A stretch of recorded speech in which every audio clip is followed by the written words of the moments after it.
Hey everyone, I'm Jupit J. Villarico Tasik from BSIT 1B, and this is my speech about communication. What is communication? Communication is the cornerstone of human interaction. It is the bridge that connects us, allowing us to share ideas, express emotions, build relationships, and solve problems.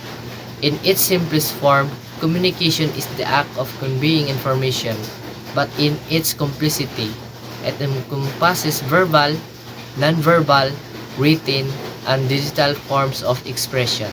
Communication is more than just the words we speak.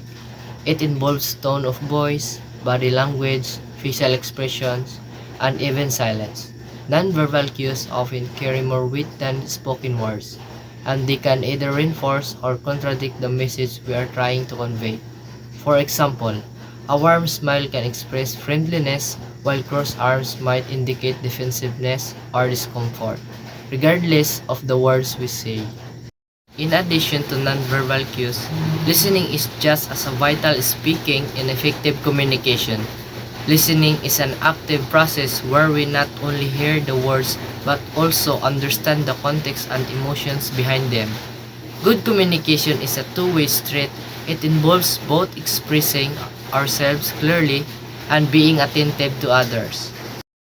In today's world, technology has reshaped the way we communicate, from emails and instant messaging to social media and video calls. Communication now transcends geographical boundaries. While these advancements have made it easier to connect, they also bring challenges such as the potential for misinterpretation in written forms, the absence of nonverbal cues, and the rise of digital distractions. Communication is also essential in every aspect of life, whether in personal relationship, the workplace, or society as a whole. How we communicate can determine the success of our interactions and the quality of our relationships.